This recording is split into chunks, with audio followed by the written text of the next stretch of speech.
सिद्धि पंच परमेश्वरी भगवान बोलिए 108 आचार्य श्री विद्यासागर मुनि राज बोलिए 105 चुल्लक श्री ध्यान सागर जी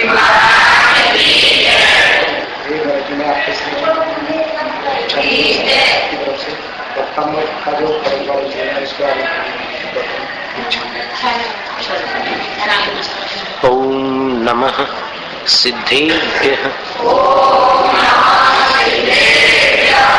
नमो अरिहन्ताणं नमो सिद्धाणं नमो आयर्याणं नमो उवज्झायाणं नमो लोय सव्वसाहूणम्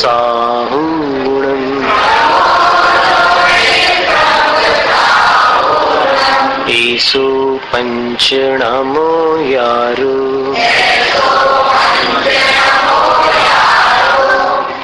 एसो ऐसो नहीं बोलिए एसो पंच नमो यारो सव्व पावपणासनो मंगलाणं च सव्वेसिं पठमं हवै मंगलम् चत्तारि मंगलम् अर्हन्त मंगलम् सिद्ध मंगलम् साहु मंगलम् केवलिपण्णतो धम्मो मंगलम् चत्तारि लुगुत्तमा अर्हन्त लुगुत्तमा सिद्ध लुगुत्तमा साहु लुगुत्तमा केवलिपण्णतो धम्मो लुगुत्तमा चत्तारि शरणं पव्वज्जामि अरहन्त शरणं पव्वज्जामि सिद्ध शरणं पव्वज्जामि साहु शरणं पव्वज्जामि केवलिपण्णतो धम्मो शरणं पव्वज्जामि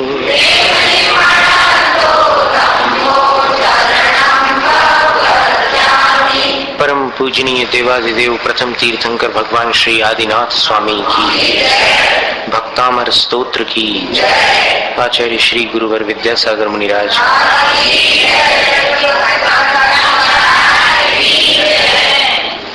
भक्तामर प्रणत मौलि मणि प्रभाणा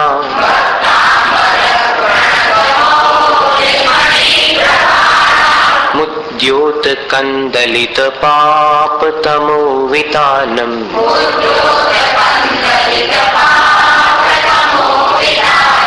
सम्यक प्रणम्य जिन पाद युगं युगादा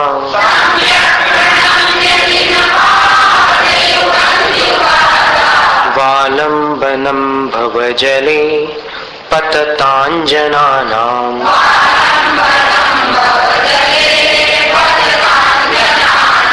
यः संस्तुतः सकलवाङ्मय तत्त्वबोधा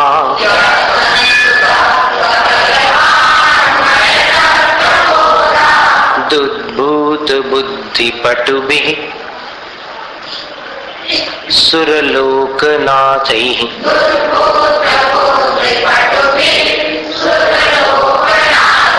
स्तोत्रैर्जगत् त्रितय चित्त हरैरुदारे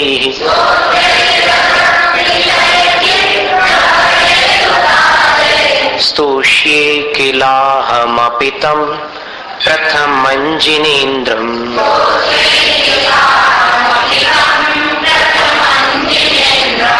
26 तुभ्यं नमस्त्रिभुवनार्तिहराय नाथ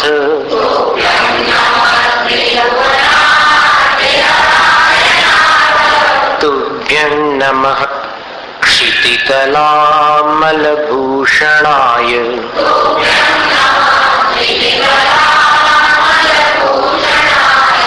तुभ्यं नमस्त्रिजगतः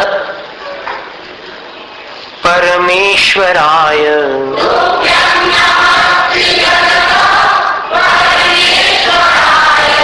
तुभ्यं नमो जिनभवो दधिशोषणाय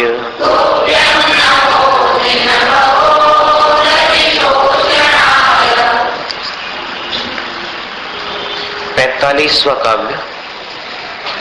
उद्भूत भीषण जलोदर भार भुग्ना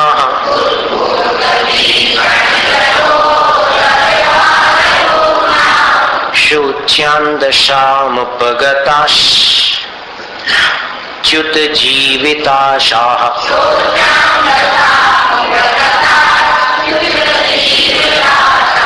त्वत्पाद पंकज रजो मृत दिग्ध देहा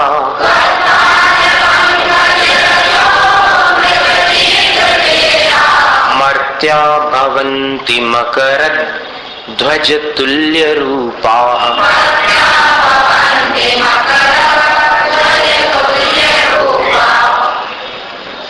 अब 46वां काव्य है और 8 संकटों में से ये अंतिम संकट है।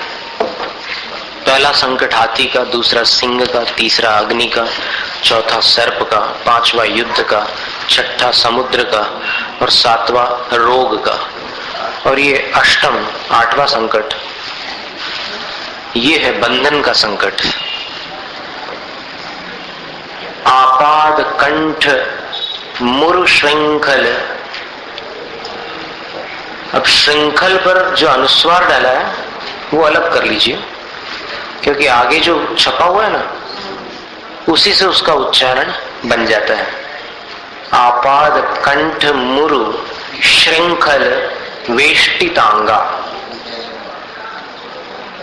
वो जो ऊपर अनुस्वार है बस उसको अलग कर देना, बाकी पूरा ठीक है। गाढ़म, गाढ़म, यहाँ ढ का जो उच्चारण है वो ढक्कन जैसे ढ का उच्चारण करना है, ढोल जैसे। गाढ़म, गाढ़म नहीं बोलना। दृढ़, वो ढ के नीचे बिंदी हो जाती है, वैसा उच्चारण नहीं है। यहाँ गाढ़म ढ है पूरा। बृहन निगड्ड, यहाँ फिर ड है, ड नहीं है। पीड़ा वाला ड नहीं है, ड के नीचे बिंदी डालते हैं ना तो उसके उच्चारण में थोड़ा सा परिवर्तन आता है। सामान्य ड और ड नीचे अगर एक छोटी बिंदी डली हो तो उसके उच्चारण में इतना अंतर आ जाता है। अंतर आपको सुनने में आ रहा है क्या? जैसे ड और ड दोनों में अंतर है। ड ड। अब इसकी हम परीक्षा ऐसे ले सकते हैं कि हम कुछ भी उच्चारण करेंगे आपको 1 या 2 नंबर में उत्तर देना है। ये कौन से वाला था? बिंदी वाला 2 नंबर और फिर बगैर बिंदी का 1 नंबर। ड नंबर 2 या 1? हाँ, इसका मतलब अभी आप लोग सीख नहीं पाए या फिर सुनने में ठीक से नहीं आ रहा है। शार्प है। ड और ड, ड 1 नंबर और ड 2 नंबर। तो अभी हम पूछें आपसे ढ और ढ का पूछते हैं। देखिए एक तो ढ ढक्कन का और दूसरा ढ, ये नीचे बिंदी डल जाए तो ढ ऐसी आवाज आती है। तो ड कौन से नंबर का? 1 नंबर का। अब समझ गया है ना? तो यहाँ पर 1 नंबर वाला बोलना है, दोनों ढ और ड दोनों भी 1 नंबर वाले बोलने हैं। गाढ़म बृहन निगड कोटि निगृष्ट जंगा। और फिर इसको बोलते समय आप ऐसे उंगली कर लेना,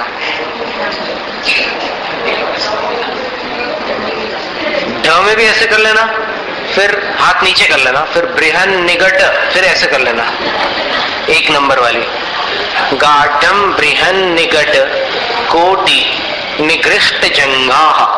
जंगाह ये विसर्ग जो है ना, पहले जंघा में जो आ की मात्रा है उसको पहले बोलना, जंगाह, फिर विसर्ग अंत में बोलना। गाढ़म बृहन निगड कोटि निगृष्ट जंगाह तन्नाम मंत्र मनीषम। अनुस्वार का उच्चारण म जैसा, क्योंकि आगे भी म है। मनुजाह स्मरन्तः, 2 विसर्ग है, कठिन मार्ग है। तन्नाम मंत्र मनीषम मनुजाह स्मरन्तः।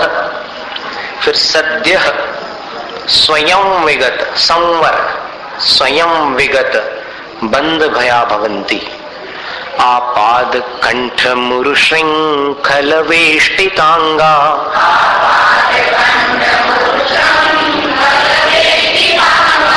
इसको श्रृंखल नहीं बोलना, श्रृंखल। आपाद कंठ मुरु श्रृंखल वेष्टितांगा।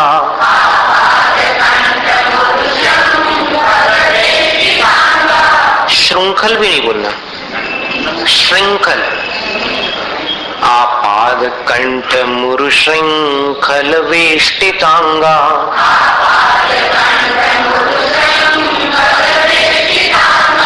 गाढ़म बृहन निगड कोटि निगृष्ट जंगाह।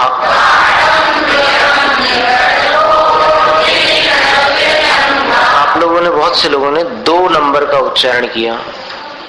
2 नंबर का उच्चारण बाजारों में जो 2 नंबर वाला होता है वो नहीं 2 नंबर वाले जो बिंदी वाला उच्चारण है वो किया। अब कैसे करोगे? गाढ़म बृहन निगड, गाढ़म बृहन निगड कोटि निगृष्ट जंगाह।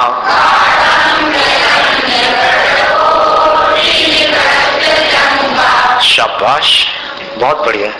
ऐसा करना बिल्कुल, भविष्य में भी इस शाबाशी के मारे फूल करके भूल मत जाना। तन्नाम मंत्र मनीषम मनुजाह स्मरन्तः।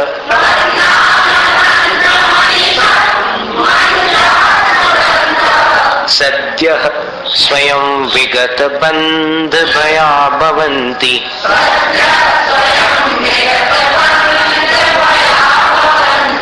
आपाद कंठ मुरु श्रृंखल वेष्टितांगा।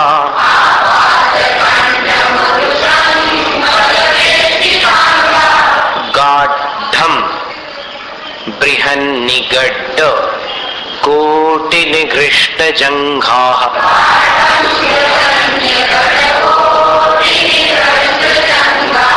त्वन्नाम मंत्र मनीषम मनुजाः स्मरन्तः।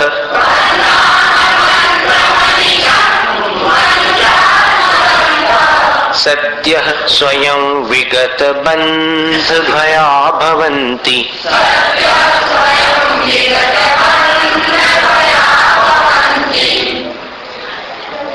उरु श्रृंखल वेष्टितांगा। उरु यानी मोटी मोटी, बड़ी बड़ी, श्रृंखलाओं से यानी सांकलों से, जंजीरों से।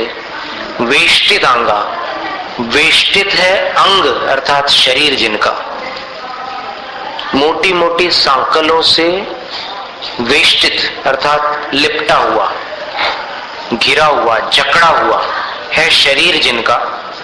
और वो श्रृंखलाएं किस प्रकार से जकड़े हुए हैं शरीर को? है तो मोटी, लेकिन किस तरह से जकड़े हैं? तो ये क्रिया विशेषण दिया, आपाद कंठम यथा स्यात् तथा। पैरों से लेकर कंठ तक, आपाद कंठम यानी पैर भी जकड़े हुए हैं, उसके ऊपर से जो जांग वाली जो स्थिति है वो भी वेष्टनबद्ध है, श्रृंखलाओं से वेष्टित है, और ऊपर वाले हिस्से हाथ गले तक, पैरों से गले तक जंजीरों से जकड़े हुए हैं जो लोग, मोटी सांकलों से। और गाढ़म, वो जकड़न जो है, वो बंधन जो है वो गाढ़ है। गाढ़ माने वो सांकलें ढीली ढाली नहीं है, कसी हुई है, मजबूत है। और इस कारण से बृहन निगड़ कोटि निगृष्ट जंगा, बृहत का अर्थ होता है बड़ी और निगड़ का अर्थ होता है उसकी कड़ी। जंजीर के अंदर ऐसे कड़ियां रहती है ना, ऐसे ऐसे ये जो आकार होता है उसका, फिर इसमें ऐसी ये दूसरी फंसी होगी, फिर उसमें तीसरी फंसी होगी। तो ये जो बृहन निकट का अर्थ होता है बड़ी बड़ी जो कड़ियां हैं,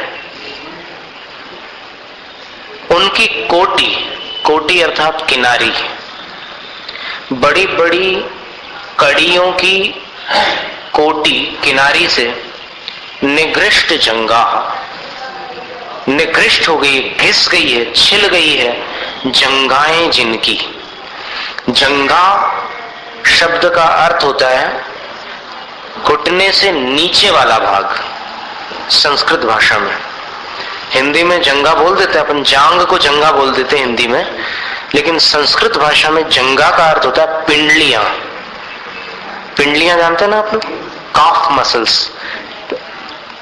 घुटने से नीचे की तरफ थोड़ा पीछे वाले भाग में जो मांसपेशी वाला हिस्सा होता है, पिंडली जिसको कहते हैं, उसी को संस्कृत भाषा में जंगा कहा जाता है। तो पिंडलियां उन बेड़ियों के कसाव से और रगड़ से छिल गई है जिनकी। ऐसे बंधनबद्ध मनुजाह, मनुष्य, कई बार राजा लोग बंधन में डाल देते हैं किसी को, कभी और किसी कारण से किसी को बांध दिया जाता है। तो इस तरह जो मनुष्य इतने प्रगाढ़ बंधन में, और वो बंधन ऐसा भी नहीं है कि सुविधाजनक हो, कभी कभी बंधन ऐसा होता है कि थोड़ा अपन आराम से उठ बैठ सकते हैं, लेकिन यहां तो ऐसी स्थिति है कि थोड़ा पैर हिलाओ तो छिल जाए। इतनी विकट स्थिति में बंधे हुए जो मनुष्य हैं वे मनुजाह। तो नाम मंत्र मनिशम स्मरंत, निरंतर, अनिशम का अर्थ होता है जिसमें रात नहीं होती, अनिशम जिसमें निशा नहीं होती, यानी दिन रात, माने दिन रात का भेद न करते हुए लगातार सतत। तो नाम मंत्रम स्मरंत, यदि वे मनुष्य बंधन में पड़े हैं वे आपके नाम रूपी मंत्र का स्मरण करने वाले होंगे, आपके नाम रूपी मंत्र का निरंतर स्मरण करने वाले वे मनुष्य। भगवान के नाम को ही आचार्य मानतुंग स्वामी ने मंत्र कह दिया। नाम ही मंत्र है। कैसे? तो मंत्रों में जो शक्तियां होती है वो सारी शक्तियां भगवान के नाम में नहीं है क्या? है। तो जब सारी मंत्रों की शक्तियां भगवान के नाम में समाविष्ट है तो भगवान का नाम ही हो गया सबसे बड़ा मंत्र। तो भगवान के नाम रूपी मंत्र का त्वन नाम, आचार्य मानतुंग स्वामी तो डायरेक्ट बात करते हैं कि आपके नाम रूपी मंत्र का निरंतर स्मरण करने वाले मनुष्य सद्य, सद्य यानी तत्काल, शीघ्र ही, तुरंत, अविलंब, स्वयं, स्वयं यानी बिना किसी की सहायता लिए अपने आप विगत बंध भया भवंती, उस बंधन रूपी भय से रहित हो जाते हैं, उस बंधन के भय से छूट जाते हैं, मुक्त हो जाते हैं। तब आप सोचेंगे कि ऐसा कैसे हो सकता है, चलो हम किसी को बंद करते हैं, वो भक्तामर पढ़ करके छूट के बता दे। तार्किक युग है ना, अभी सबके मन में तर्क बहुत जल्दी आ जाते हैं। अभी अपन किसी को बाहर से ताला लगा दे, और फिर मानतुंग स्वामी को ठीक है 48 बेड़ियों में 48 तालों में रखा गया था, वो एक कथा आती है किंवदंती के रूप में या फिर दंत कथा के रूप में प्रचलन में, लेकिन वो तो निकल आए, ऐसा अपन सुन रहे हैं। पर आज अगर किसी को डाल दो बंधन में और एक ही ताला लगा दो, वो भक्तामर पढ़ के निकल सकता है क्या बाहर?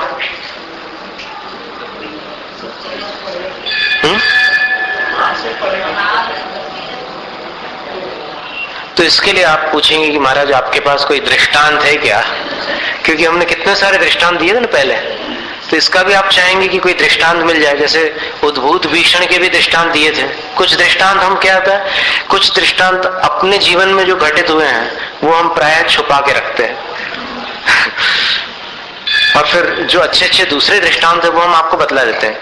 अब एक आध दो दृष्टांत हमने दिए होंगे अपने बारे में, लेकिन हमें लगता है कि अपने बारे में न बतलाकर जो प्रसिद्ध जन है या फिर जो ऐसे विशिष्ट घटनाएं हुई है वो हम आपको बता दें। तो ये बंधन संबंधी दो घटनाएं हमारी स्मृति में हैं। आपने आचार्य आर्यानंदी मुनिराज का नाम सुना है, जिन्होंने शिखर जी के लिए बहुत मेहनत की थी और पूरे तीर्थ रक्षा के लिए भारत में भ्रमण किया था अपने गुरु के आदेश से। उनके गुरु आचार्य समंतभद्र जी थे, जो महाराष्ट्र में प्रभावना करते रहते थे। तो उन्होंने एक दिन अपना एक संस्मरण सुनाया था। जैसे वो सर्प वाली घटना आपको सुनाई थी कि आर्यानंदी मुनिराज ऐसे जा रहे थे निहार के लिए, खेत की तरफ चले गए तो मेड़ पर एक झाड़ियों में से सांप निकलकर सामने खड़ा हो गया। फिर भक्तामर के प्रभाव से वो दूर चला गया। इसी तरह आर्यानंदी महाराज जी जब ये आपाद कंठ वाली घटना सुनाते थे तो एकदम उनका गला भर आता था। ये घटना मुनि अवस्था की तो नहीं थी, लेकिन वो कहते थे कि दीक्षा के पहले मैं शंकर राव था और कलेक्ट्रेट में जहां मैं कार्य करता था वहां उस जमाने की बात है कि एक बार मैंने कोई ऐसा स्टेटमेंट दे दिया था किसी सीनियर के बारे में, बॉस के बारे में। तो फिर मुझसे जवाब तलब हुआ, पूछा गया और फिर उसका जो दंड था वो इतना कठोर था कि उन्होंने रात भर मुझे पठानों के हवाले कर दिया। पठान लोग अच्छे लंबे चौड़े ऊंचे लोग रहते हैं और फिर बोले कि रात भर इसको ठिकाने लगाओ और अगर सवेरे जिंदा रहता है तो फिर इसको दूसरी सजा दी जाएगी। तो उनको उस कक्ष में ले गए और दरवाजा बाहर से लगा दिया। अब रात में पठान लोग आकर के मनमाने ढंग से पिटाई कर सकते थे और फिर उन्होंने ऐसा विचार बना भी लिया था कि इसकी मरम्मत कर डालेंगे अपन। तो देखा कि एकदम सीधा साधा आदमी है। बोले कि अब तुम फंस तो गए हो इसमें और तुमने जो भी गलती की वो तुम जानो और साहब जाने, लेकिन अब तुम अपने इष्ट देव का स्मरण कर लो, क्योंकि इसके बाद जीवित रहोगे या नहीं रहोगे इस पर हमें शक है। तो फिर वो शंकर राव जी उस कमरे में बैठे और उन लोगों ने दरवाजा लगा लिया और इन्होंने सोचा कि चलो अगर ऐसी स्थिति आ गई है, प्राण संकट की स्थिति आ गई है, तो फिर जब तक प्राण है तब तक धर्म की आराधना कर लेते हैं। वो ऐसे सीधे बैठ गए सामायिक मुद्रा में और सामायिक मुद्रा में बैठ करके, चूंकि उन्होंने ज्ञानार्णव कभी पढ़ा होगा पहले, उन्होंने ज्ञानार्णव में जो रूपस्थ ध्यान दिया है, अनंत परमेश जी का आंख बंद करके साक्षात रूप अपनी आंखों के सामने अपन अपनी अंतर्दृष्टि से निर्मित कर लेते हैं और फिर उनके दर्शन करते हुए भगवान का ध्यान, भक्ति, आराधना, स्तोत्र आदि सब कुछ करते हैं। ये रूपस्थ ध्यान है। तो उन्होंने सबसे पहले मन को एकाग्र करके उस परिस्थिति को स्वीकार कर लिया, क्योंकि परिस्थिति को जब तक अपन स्वीकार नहीं करते तब तक मनस्थिति बिगड़ी रहती है। उन्होंने उस परिस्थिति को स्वीकार कर लिया कि प्राण संकट है सामने तो है, अब इससे भाग करके नहीं बचा जा सकता, कर्म का उदय आया है तो फिर वो अपना फल देगा। लेकिन फिर भी अपन पुरुषार्थ क्यों ना करो। अभी अगर बैठकर रोने लग जाते हैं तो रोने से समस्या का हल नहीं होता, और अगर नहीं भी रोते और चिंता करते बैठेंगे तो भी कोई समाधान नहीं निकलने वाला। ऐसा विचार कर उन्होंने रूपस्थ ध्यान प्रारंभ किया। आप समझ गए ना रूपस्थ ध्यान? आंखें बंद करके। क्या है कि ये अपने अंदर सबके पास शक्तियां हैं। अगर आपसे अभी कहा जाए कि आंखें बंद करके एक भजिए का स्मरण करो तो तुरंत उसकी आकृति लहराती हुई आएगी। तो जो भी प्रिय वस्तु होती है उसको आंखों के सामने लाना बिल्कुल कठिन नहीं होता। तो उन्होंने आदिनाथ भगवान को अपनी आंखों के सामने प्रकट कर लिया, और हृदय में प्रगाढ़ भक्ति थी और भगवान के प्रति अटूट आस्था थी और समर्पण प्रेम था। तो उन्होंने जैसे ही भगवान का स्मरण किया तो स्मरण करने के बाद उनके अंदर बिल्कुल आचार्य मानतुंग स्वामी के समान भावना जागृत हुई कि मैं भी भगवान की स्तुति करता हूं। और उन्होंने बहुत धीरे धीरे भक्तामर स्तोत्र के एक एक काव्य को पढ़ा, बहुत धीरे धीरे।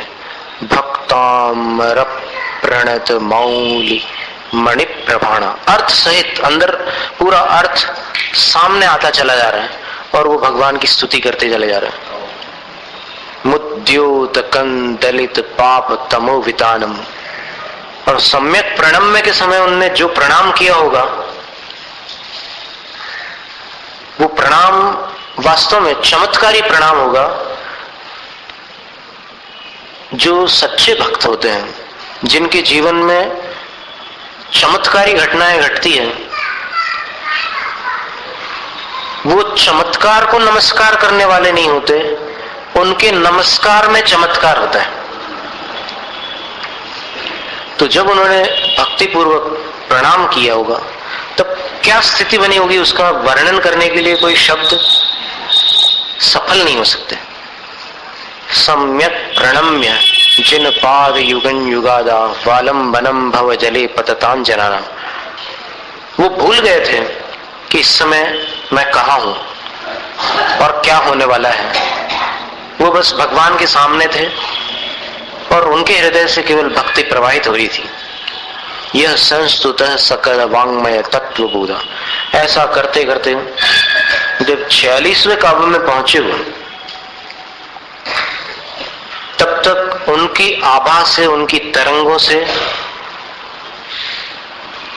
बहुत दूर दूर तक खलबली मच चुकी थी। किसी को मालूम नहीं था कि अंदर क्या चल रहा है, लेकिन बाहर तहलका मच गया था। और जब उन्होंने ये 46वां काव्य पढ़ा तब कोई दरवाजा खटखटा रहा था, लेकिन ये तो तल्लीन थे भगवान की भक्ति में। फिर 47वां काव्य भी पढ़ा और फिर अंत में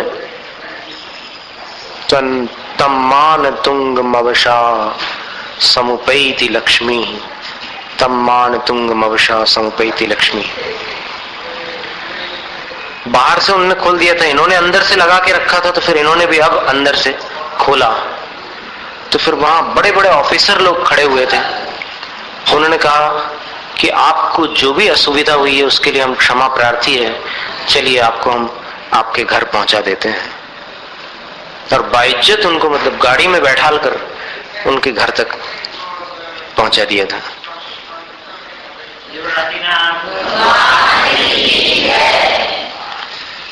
और ये घटना तो हमें आर्यनंदी महाराज श्री के परम भक्त एक श्रावक थे अमरावती के, हजारे गुरुजी, उन्होंने सुनाई थी। और आर्यनंदी महाराज श्री प्राय ये घटना सुनाते थे और बिल्कुल भाव विभोर हो जाते थे। जैसे वर्धमान सागर महाराज श्री, आचार्य वर्धमान सागर जी है ना अभी, वो जब अपनी आंखों वाली घटना सुनाते हैं शांतिष्ठक स्तोत्र से संबंधित, तो उनका गला भर आता है कि मेरी आंखें 48 घंटों के लिए बिल्कुल चली गई थी, पूरी आंखों में अंधेरा छा गया था, सब कुछ दिखना बंद हो गया था। पूरा संघ चिंता में पड़ गया था। सब लोग नमोकार मंत्र आदि पढ़ रहे थे और मैं बिल्कुल अकेला वहां चूलगिरी में, जयपुर में, और जवान साधु था मैं। उस समय मेरी उम्र बहुत छोटी थी, लेकिन भगवान की भक्ति से मेरी आंखें वापस आ गई। जब वो सुनाते हैं उनके मुख से, कभी आपको मौका मिले तो जरूर सुनना। बड़े पुण्यशाली होंगे आपको अगर उनके मुख से सुनने मिल जाए और उसको रिकॉर्ड करके ले आना। मतलब आपके पास साधन है, आज वर्तमान युग में सब कुछ है, तो उनके मुख से वो चीज रिकॉर्ड करके अगर आ जाए तो फिर उसको जब चाहो तब आप सुनेंगे तो आपको लगेगा कि नहीं, भगवान की भक्ति की आपको अंतर से प्रेरणा मिलेगी कि नहीं, भक्ति तो करना ही चाहिए। एक भी दिन आपको ऐसा नहीं लगेगा कि नहीं भक्ति छोड़ी जाए। जिस प्रकार व्यक्ति स्नान करता है, भारत में प्रतिदिन स्नान की प्रथा है, और जिस प्रकार व्यक्ति भोजन करता है, और जिस प्रकार अपने जीवन के नित्य कर्म मनुष्य प्रतिदिन करता है, उसी प्रकार भगवान की भक्ति भी प्रतिदिन करने योग्य होती है, एक भी दिन छोड़ने योग्य नहीं होता। एक दूसरी घटना और है। सागर में जब भक्तामर शिविर लगा था, सागर में एक मोराजी नाम का विद्यालय है, वहां वर्णी जी की ब्रॉन्ज प्रतिमा, यानी एक कांसे का स्टैच्यू है, उसके पास बैठ करके भक्तामर के व्याख्यान चलते थे। और सवेरे लगभग 8 बजे शुरू होता होगा वो शिविर, और वहां की कड़ाके की ठंड में, अब यहाँ तो ये हॉल चारों तरफ दीवार वाला हॉल है, वहां केवल खंबे थे, आजू बाजू में एक भी दीवार नहीं थी, लेकिन बहुत विशाल स्थान था, तो वो पूरा भर जाता था लोगों से। और ठंड की पीड़ा से उनको पीड़ा नहीं होती थी, क्योंकि भगवान की भक्ति का श्रवण करके उनको उससे अधिक सुख मिल जाता था। जैसे दुकान पर यदि ग्राहकी अधिक हो तो थोड़ी देर तक अपने भूख का कष्ट महसूस नहीं होता, उसी प्रकार लोगों को भगवान आदिनाथ की स्तुति सुनने में इतना आनंद आता था कि वो उस कड़ाके की ठंड में बिल्कुल बैठ करके आनंद लेते थे इसका। अंत में इसकी परीक्षा हुई। आप लोग भी अपने नाम दे देना यहां से, जो संबंधित लोग हैं उनको, जो देना चाहें। तो परीक्षा करीब 650 लोगों से भी अधिक लोगों ने दी, और 100 में से 90 से भी अधिक नंबर लाने वालों को प्रथम पुरस्कार मिला था। जिस दिन वहां से हम विहार कर रहे थे, तो एक श्रावक ऐसे हाथ जोड़ करके, उसकी आंखों में आंसू थे, और फिर हमने ऐसे देखा, हमने बोला कि संयोग वियोग तो होता ही है, जो आता है वो निश्चित जाता है, जो जाता है उसका आना अनिश्चित है, लेकिन आने वाले का जाना निश्चित है।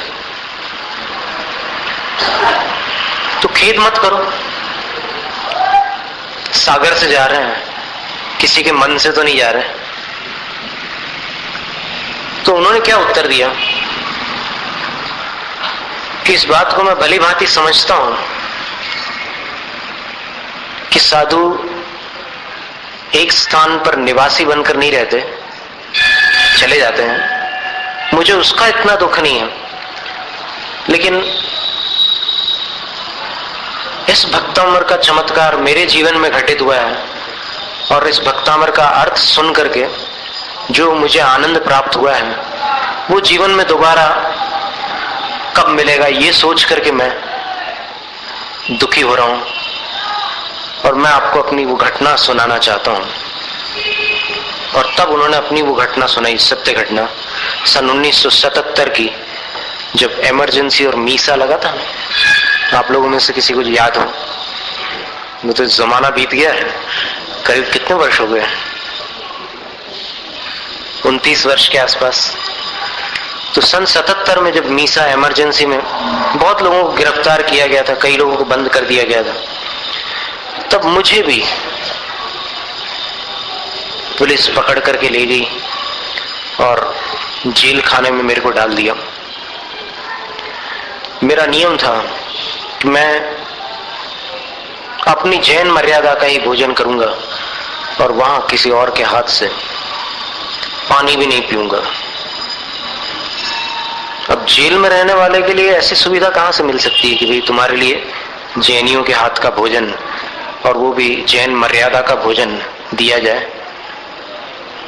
तो वहां उन्होंने भोजन ग्रहण नहीं किया और केवल भक्तामर करते रहे। वो हमें बतला रहे थे कि मैंने सिर्फ भक्तामर की आराधना की थी वहां जेल में, और मुझे संस्कृत आती नहीं थी, ये वाला भक्तामर मुझे पढ़ना नहीं आता था, लेकिन मुझे बड़ी श्रद्धा थी भक्तामर के अर्थ के प्रति।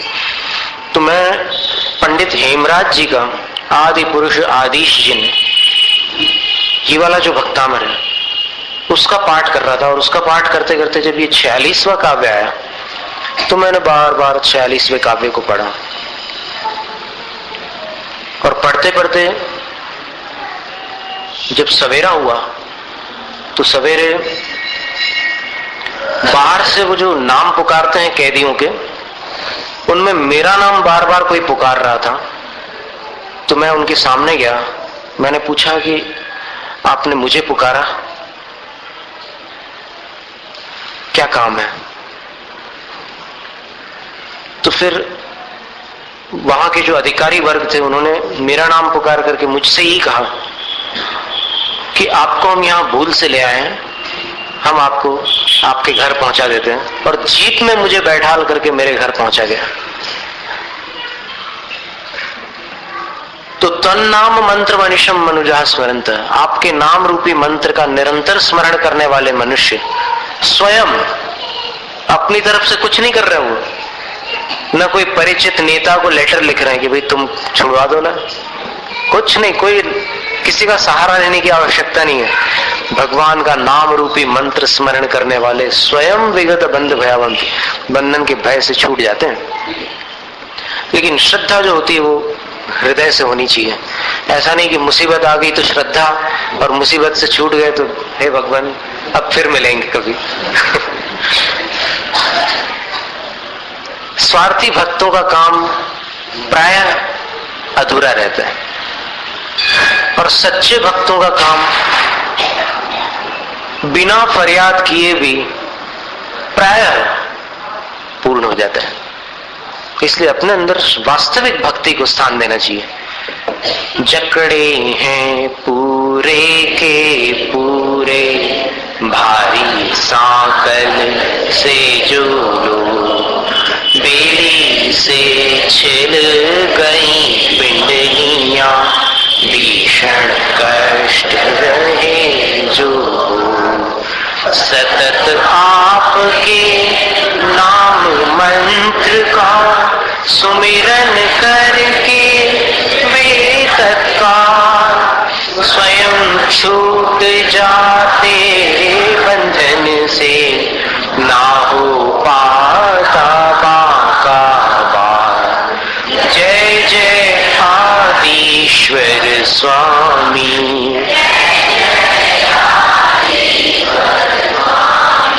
जय जय आदिश्वर स्वामी,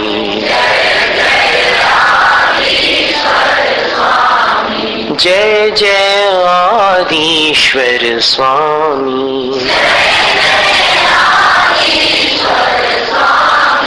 जय जय आदिश्वर स्वामी।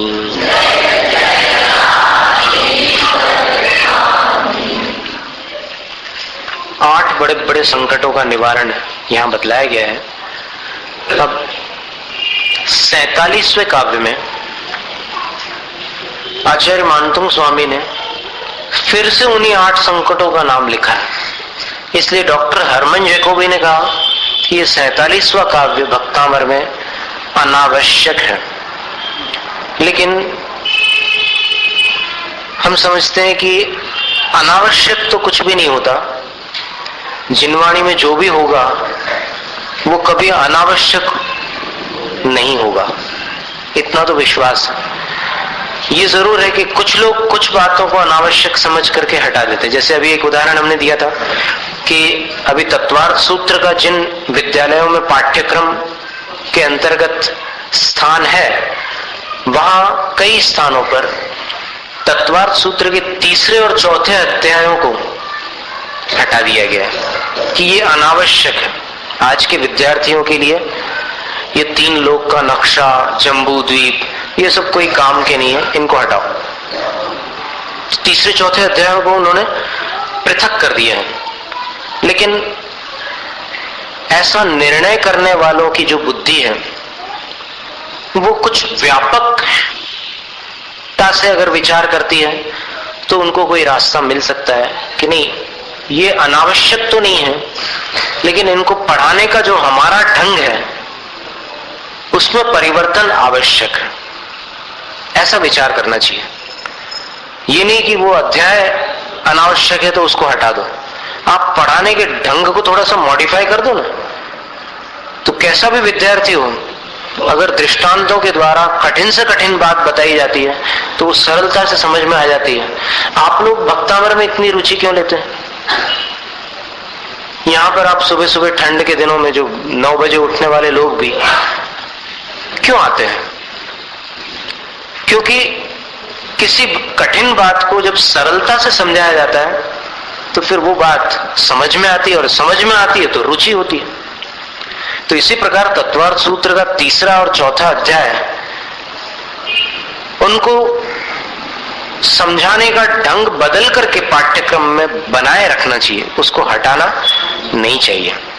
देखो, पाली थाना में श्वेतांबर बंधुओं ने जो जम्बूद्वीप शोध संस्थान है, वहां कितना परिश्रम करके एक ऐसी सीडी तैयार की उन्होंने कि उस सीडी को अगर कोई देख ले तो फिर उसको विश्वास हो जाए कि पृथ्वी गोल नहीं है। उस सीडी का नाम है अपना सच्चा भूगोल।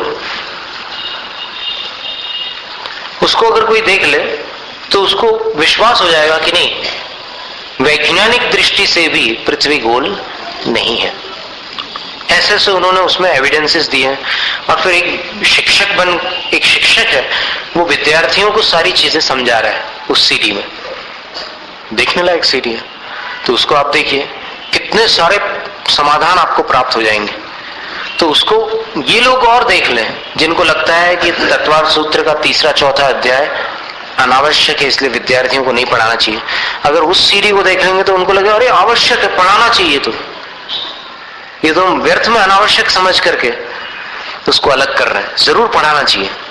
तो ऐसी बहुत सी जानकारियां हैं जो जैन आगम में है, और आज के सभी श्रावकों के अंदर उसकी जानकारी होनी चाहिए।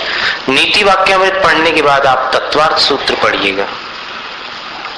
आप लोगों में से बहुत लोग ये जानना चाहते हैं ना कि पढ़ाई का क्रम क्या रखा जाए। ये स्तुतियां तो जरूर पढ़ते रहना, इनको तो बंद करना ही मत। लेकिन अभी जो हमने एक दिन तारीख बदलाई थी जनवरी की, उस दिन से 23 जनवरी से जो लोग भक्तामृत का नियम लेना चाहते हैं वो धूमधाम से एक साथ मिलकर के कोई विधान का आयोजन आदि करके, या जो भी जैसा भी आपको अनुकूल हो वैसा कोई बड़ा उत्सव मनाते हुए उस दिन एकाशन और ब्रह्मचर्य का नियम लेकर, उस दिन जिस दिन आप प्रारंभ करेंगे, एकाशन और ब्रह्मचर्य का नियम लेकर आप भक्तामृत स्तोत्र का उठते सूर्य में, ढलते सूर्य में नहीं, जब चढ़ता सूर्य होता है ना दोपहर के पहले का, उस समय आप कोई ऐसा आयोजन करके आप धूमधाम के साथ जितने लोगों को पाठ का नियम लेना हो ले सकते हैं। नियम 3 महीने का भी ले सकते हैं, 1 वर्ष का भी ले सकते हैं, और आजीवन भी ले सकते हैं। ऐसी 3 विधियां हैं। भक्तामृत के नियम की कितनी विधियां हैं? 3 विधियां हैं। 3 महीने का नियम आपको लेना हो 3 महीने का लीजिएगा, 1 वर्ष का लेना हो तो 1 वर्ष का लीजिएगा। अब चूंकि उच्चारण आपका अब सुधरा होगा, इसलिए अब नियम लेना ज्यादा अच्छा है।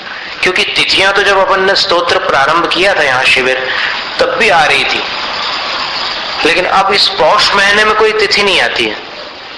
लेकिन माघ का महीना बहुत शुभ माना जाता है, और माघे मेधावी वर्धन, माघ महीने में अगर अब कोई दीक्षा भी लेता है तो उसके ज्ञान में विकास होता है।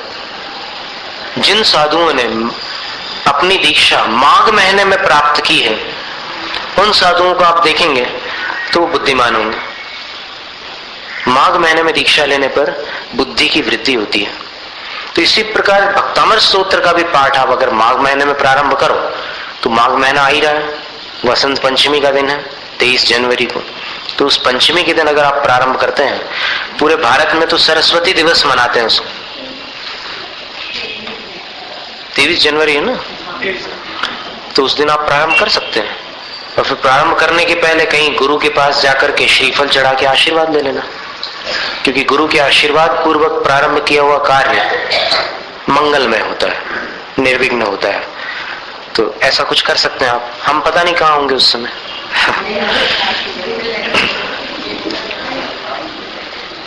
तो ये अनावश्यक नहीं है 47वां काव्य। इसमें एक दूसरी बात बताई जा रही है जो इन पिछले काव्यों में नहीं बतलाई गई। कितने काव्य हैं संकटों के?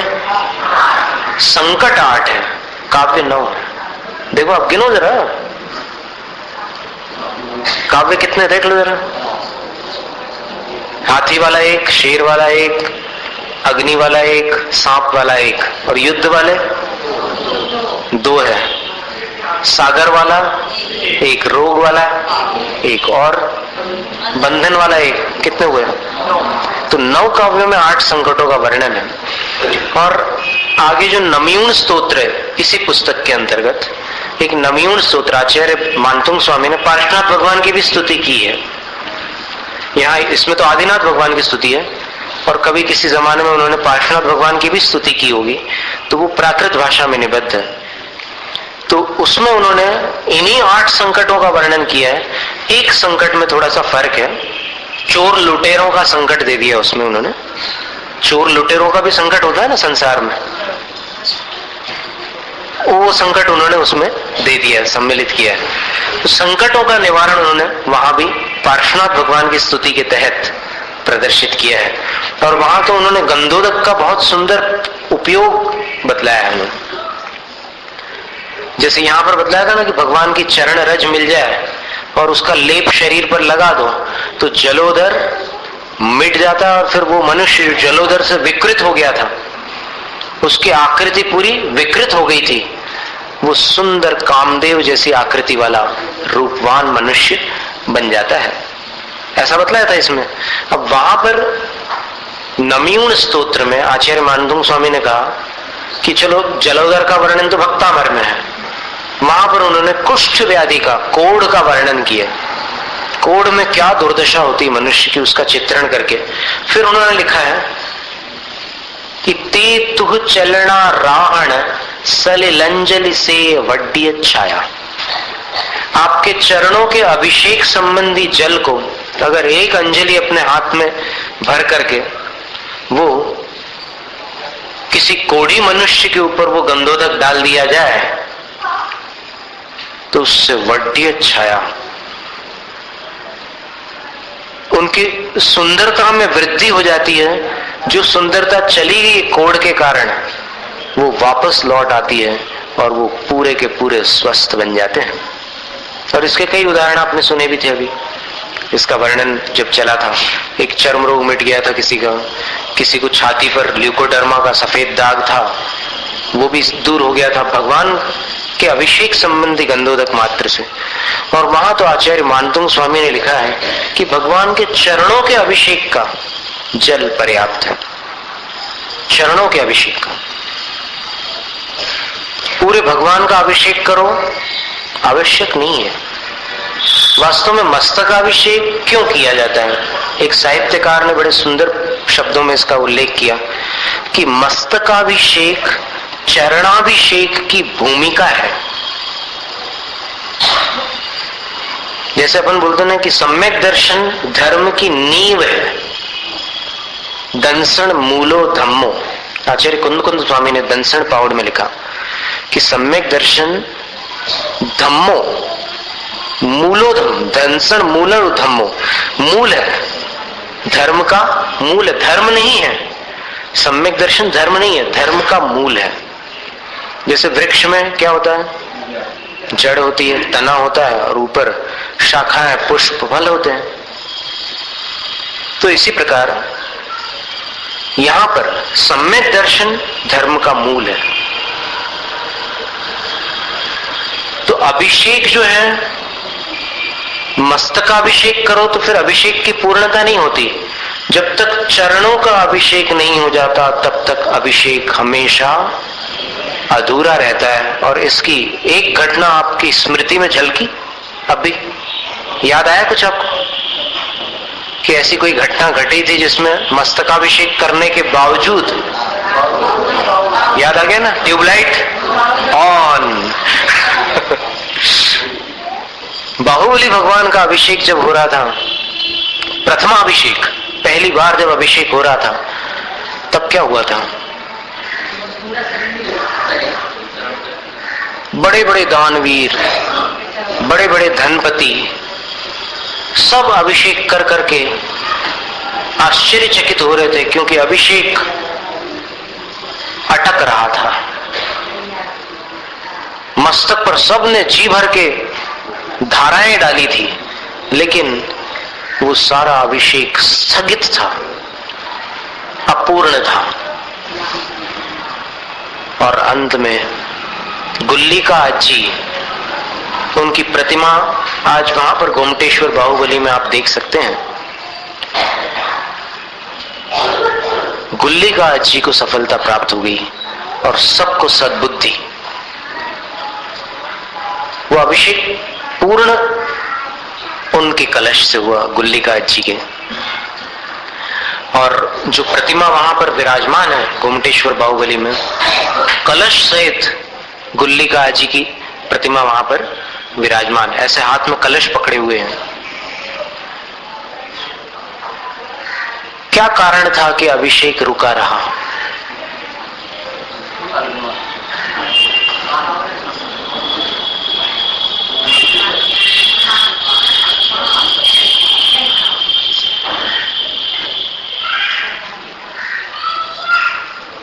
अभिषेक क्यों अटका रहा गोमटेश्वर बाहुबली भगवान का? वो भी प्रथम अभिषेक।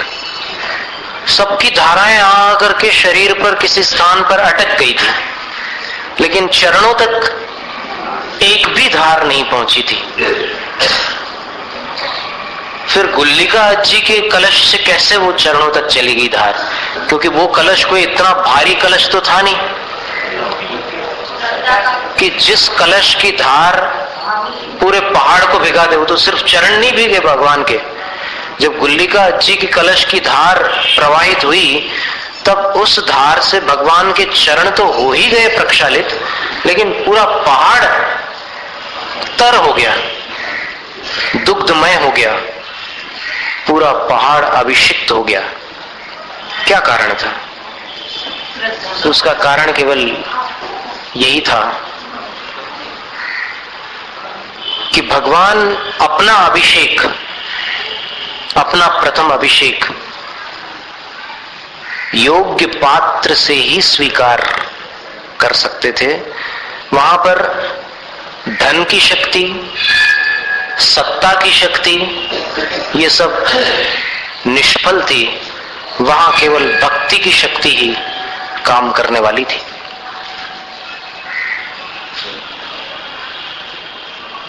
तो अभिषेक की पूर्णता चरणों के अभिषेक से होती है और अभिषेक का प्रारंभ मस्तक से होता है। तो इससे क्या समझ में आया कि मस्तकाभिषेक चरणाभिषेक की भूमिका है। ठीक है ना? तो इस तरह वहां आचार्य मानतुंग स्वामी ने नमयूण स्तोत्र में लिखा है कि भगवान के चरणों के अभिषेक संबंधी जल की एक अंजलि कितनी होती है? ये अंजलि कहलाती है ना, या फिर ये?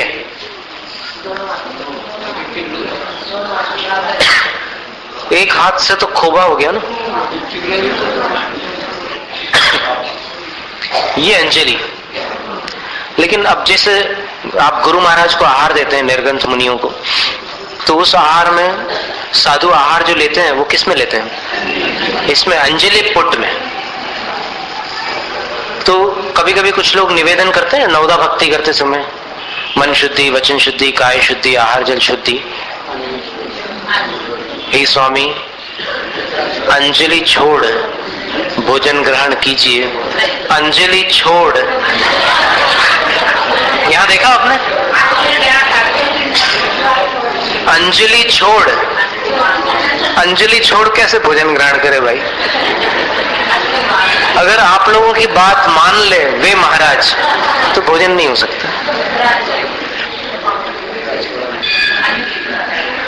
वो क्या, वर्तमान में साधु एक ऐसी मुद्रा बनाते हैं, इसको आहार मुद्रा कहते हैं, और आहार मुद्रा ग्रहण करके आपके यहाँ पड़ गए जाते हैं और चौके में आकर के ऐसे बैठते हैं आहार मुद्रा ही लगा करके।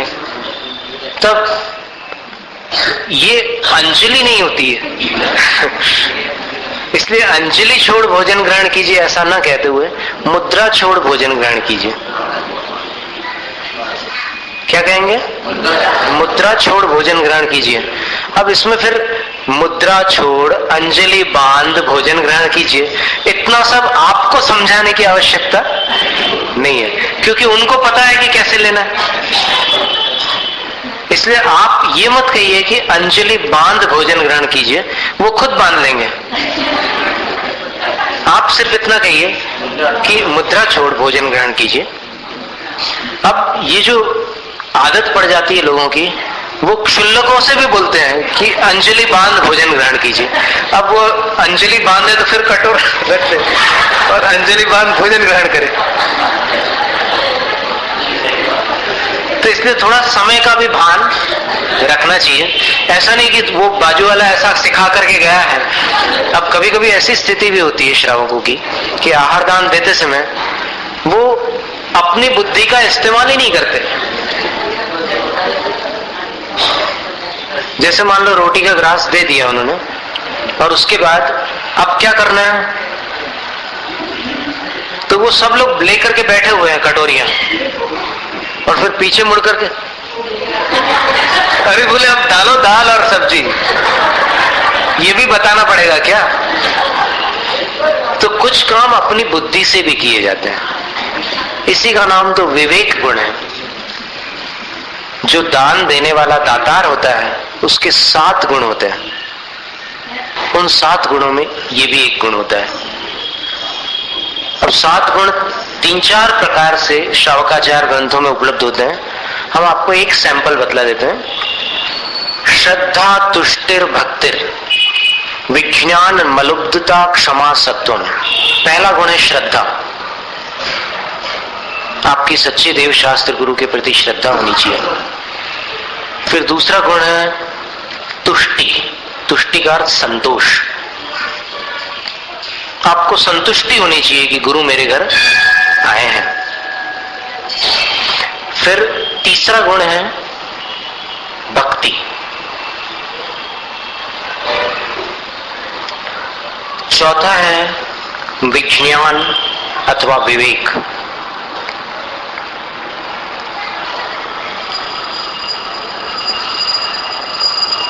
पांचवा है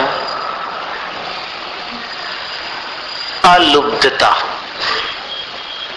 अलुब्धता का अर्थ होता है कि गुरु को आहार देते समय किसी प्रकार का लोभ अपने अंदर न हो, कि इनको आहार करा दूंगा तो फिर ये मेरे को कुछ काम की बात बता देंगे। लोभ पूर्वक आहार नहीं देना चाहिए। और फिर छठा गुण है क्षमा। कभी साधु से कोई गलती हो जाती है, कभी अन्य दातारों से भी कोई त्रुटि हो सकती है, तो उस समय आहार दान के काल में क्षमा भाव रखना, उसको कान पकड़कर बाहर मत निकालना महाराज के सामने जिससे गलती हो गई है।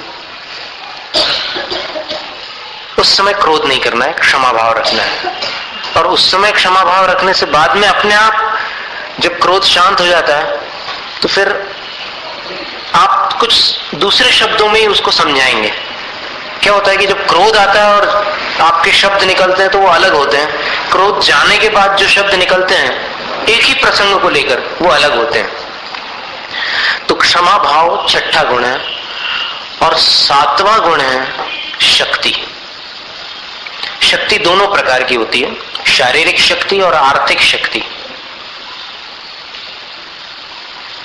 यानी अब क्या था कि शारीरिक शक्ति और आर्थिक शक्ति कह लो या फिर मानसिक शक्ति कह लो, कि आहार दान के समय जैसे उदाहरण के लिए कोई साधु केवल चावल चावल ले ले, तो फिर दातार के मन में ये भाव नहीं आना चाहिए कि कितना चावल खाते हैं महाराज।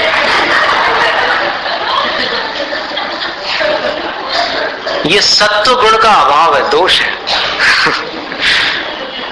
इस चर्चा में आपका मन बिल्कुल तल्लीन हो गया, खूब हंसी आ रही है आपको, लेकिन ये दोष है। गुरु महाराज जो भी ले रहे हैं उनको प्रसन्नता पूर्वक भक्ति के साथ प्रदान करिए आप। हो सकता है उनका बाकी चीजों का नियम, एक बार आचार्य शांति सागर महाराज जी के साथ ऐसे ही हुआ, दूध चावल 7 दिन हो गए। फिर किसी श्रावक ने पूछा कि महाराज जी आपका सब त्याग है क्या, सिर्फ यही चीज लेते हैं आप? तो आचार्य श्री ने उत्तर दिया कि जो देते हैं वो लेते हैं। आप सिर्फ चावल और दूध दे रहे हैं तो हम सिर्फ चावल और दूध ले रहे हैं, इतना उनका भाव था। इसका मतलब ये था कि उनका त्याग कुछ भी नहीं था। अब पता नहीं किसी ने कोई निर्देशन दे दिया होगा भी चावल और दूध चला देना महाराज को, तो वो वही चलाता रहा। 7 दिनों तक बस वही चलता रहा। तो कभी कभी अपनी बुद्धि भी लगाना चाहिए वहां पर। हो सकता है कि जानकार व्यक्ति की बुद्धि कभी कभी स्थगित हो जाए और कभी कोई अनजान व्यक्ति के दिमाग में कोई बात आ जाए, ये तो पुण्य की बात है। देखो बड़े बड़े चक्रवर्ती लोग आदिनाथ भगवान की आहार विधि नहीं जुटा पाए और फिर श्रेयांश राजकुमार ने जाति स्मरण से जान लिया उस बात को। तो इसलिए एक तो वहां पर अब कभी कभी लोग चुप कर देते हैं कि अभी बोलो मत। अब बेचारा वो सही बोल रहा हो तो भी अब चुप कर दिया तो ताला लग गया, अब कैसे बोले वो। हो सकता है उसकी वाणी में ही कोई समाधान हो रहा हो जो उस समय बात अटक रही हो। तो अभिषेक जो पूर्ण हुआ था वो गुल्लिका अज्जी के कलश से हुआ था, क्योंकि वहां भक्ति की शक्ति थी। दातार के अंदर 7 गुण होते हैं आहार दान देते समय।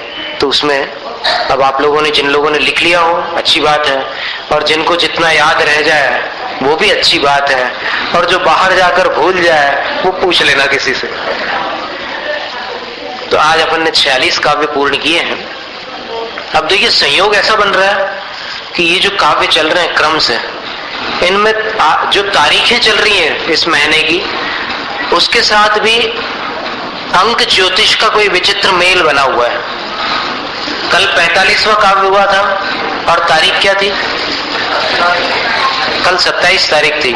तो 27 में 2 और 7 कितने होते हैं? 9। और यहाँ 4 और 5 ये भी 9। आज देख लीजिए, आज 46वां काव्य था और तारीख 28 है।